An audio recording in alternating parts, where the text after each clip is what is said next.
होकर राजा को एक पत्थर उपहार दिया, यानी गिफ्ट किया। राजा को वो पत्थर बहुत ही अच्छा लगा। उसने उस पत्थर की भगवान की मूर्ति बनाने का हुक्म दिया अपने मंत्री को। राजा उस मूर्ति को अपने राज मंदिर में लगवाना चाहते थे। राजा की अनुमति पाकर, परमिशन लेकर मंत्री एक कारीगर के पास जाता है। उसको पत्थर देकर कहता है कि इसकी एक अच्छी सी मूर्ति बनवा दो। ये काम 10 दिन के अंदर हो जाना चाहिए। इसके बदले तुमको जो चाहिए वो मिलेगा और साथ ही साथ 100 सोने की मोहरें दी जाएगी। ये सुनकर कारीगर बहुत खुश हो जाता है। उसने अपनी सभी वस्तु जिससे वो उसकी अच्छी सी मूर्ति बना सके। कई बार चोट मारने पर भी वो पत्थर नहीं टूटा। उसने उस पत्थर पर लगभग 50 चोट मारे। करता रहा पर वो पत्थर टूट नहीं रहा। अंत में एक चोट मारकर वो कहता है, अब ये काम मुझसे नहीं होगा। अरे जब इतनी चोट खाने पर भी ये पत्थर नहीं टूटा तो अब क्या खाक टूटेगा। वो उस पत्थर को वापस मंत्री को दे देता है और कहता है इसकी मूर्ति नहीं बन सकती। लेकिन मंत्री को तो किसी भी हाल में मूर्ति बनवानी थी, राजा का हुक्म जो था। मंत्री उस पत्थर को लेकर दूसरे एक साधारण कारीगर के पास जाता है। जैसे ही उस कारीगर ने एक चोट मारी और वो पत्थर टूट गया तो वो उसकी मूर्ति बनाने लगा। मूर्ति बनाकर उसने मंत्री को दे दी। मंत्री ने उसे मोहरें दे दी। अब वो मंत्री जाते जाते एक ही बात सोच रहा था कि अगर उस पहले वाले कारीगर ने एक अंतिम प्रयास भी किया होता तो ये सोने की मोहरें उसकी होती।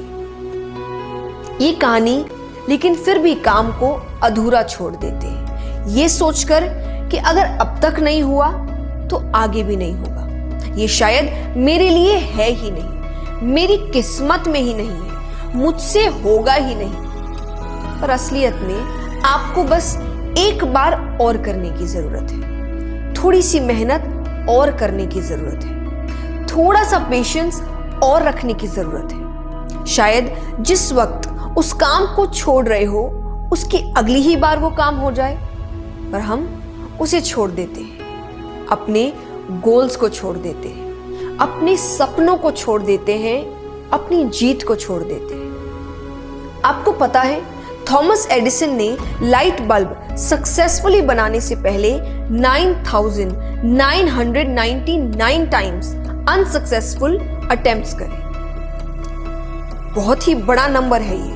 फिर भी जब वो सक्सेसफुल रहे और उनसे पूछा गया कि इतनी बार हारने पर भी वो मायूस नहीं हुए, उन्होंने हार नहीं मानी, अपना काम नहीं छोड़ा, तो उन्होंने एक ही जवाब दिया कि मुझे उन अनसक्सेसफुल अटेम्प्ट से पता चला कि इतने तरीके हैं जिनसे मुझे सफलता नहीं मिलेगी, तो मुझे इन्हें दोहराना नहीं है। तो मेरे लिए ये अनसक्सेसफुल अटेम्प्ट्स नहीं थे या मेरी हार।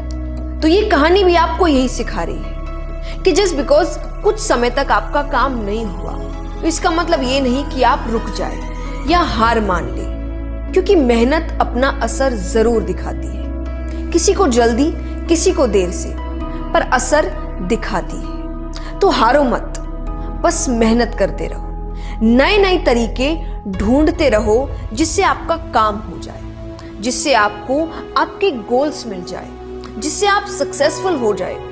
क्योंकि अगर तुम रुक गए तो वो जो सोने की मोहरें हैं वो कोई और ले जाए। आज सूर्य कुमार यादव के चर्चे पूरी दुनिया में हैं। एक ऐसे बल्लेबाजी कर रहे हैं जैसे वीडियो गेम खेल रहे हों। सारे गेंदबाजों के पसीने उन्हें देखते ही छूट जाते हैं कि इसको गेंद डालें तो डालें कहां। ऑफ साइड तो ऑफ स्टंप से लेग साइड में छक्का मार रहा है। मात्र एक साल में आईसीसी रैंकिंग के टॉप पर पहुंच गए, क्योंकि आज उनका सेल्फ बिलीफ 7वें आसमान पर है। और मैं फिर कहता हूं, कोई जादू नहीं है, 3 वर्ड्स, रेपिटिशन, रेपिटिशन, रेपिटिशन।